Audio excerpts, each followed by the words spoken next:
Why knowledge matters. You know, Yannick, it's so easy that it almost defies belief that this very simple process results in health, longevity, improvements, as you said, in interpersonal relationships. You're seen as charismatic. Everything seems to improve. And all you need to do is actively notice new things. Now, most people think they know, whatever it is. You know, everybody has their list of things they're sure of. But because everything is always changing, everything looks different from different perspectives, we can never know. So when we're sure, we're actually being mindless.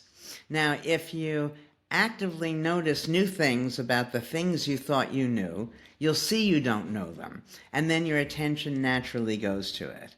Another way of becoming mindful is just to accept that you don't know.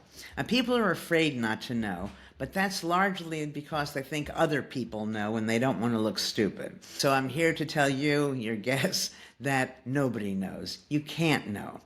And oftentimes when I'm lecturing, to prove this point or make it come home for people, I ask a very simple question. How much is 1 and 1? So this is something that everybody thinks they know. Yannick, how much is 1 plus 1? Well, in abstract mathematics, of course, it's 2. Okay, yeah, right. And everybody says 2, and if I was speaking to you on the street, you just walk away from me thinking, what is she talking about? Why am I wasting my time? But it turns out that 1 and 1 is not always 2. If you add 1 wad of chewing gum plus 1 wad of chewing gum, 1 plus 1 is 1. You add 1 cloud plus 1 cloud, 1 plus 1 is 1. You add 1 pile of laundry plus 1 pile of laundry, 1 plus 1 is 1. So in the real world, 1 plus 1 doesn't equal 2 as or more often as it does. Right? So if the most basic thing we think we know, we don't really know, people should take a lesson from that and realize with everything changing, with every body changing every day, as soon as we think we know, we're confusing the stability of what's in our minds with what's actually going on. Many years ago, Yannick, I was at a horse event. Now, you haven't told people, but I'm Harvard, Yale all the way through. All right. I mean, I have awards, very impressive. Okay, so even a genius award. So now I'm at this horse event, and this man asked me, can I watch his horse for him because he's going to get his horse a hot dog. Well, I've just told you how smart I am. So, I try not to be rude. I tell him I'll watch his horse, but I'm thinking to myself, what is he, crazy? Horses are herbivorous. They don't eat meat. He comes back with the hot dog, and the horse ate it, which made me realize that everything I think I know could be wrong.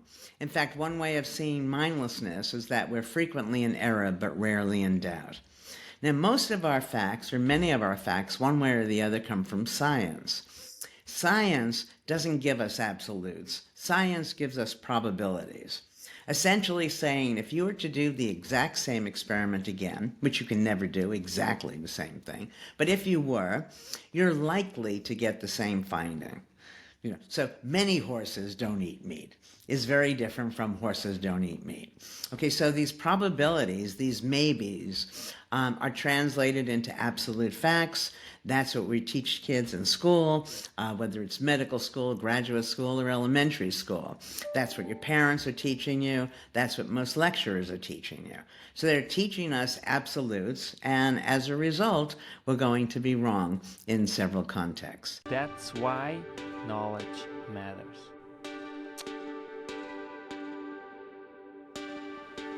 Make your life a masterpiece. Visit now programs.d-ykm.com.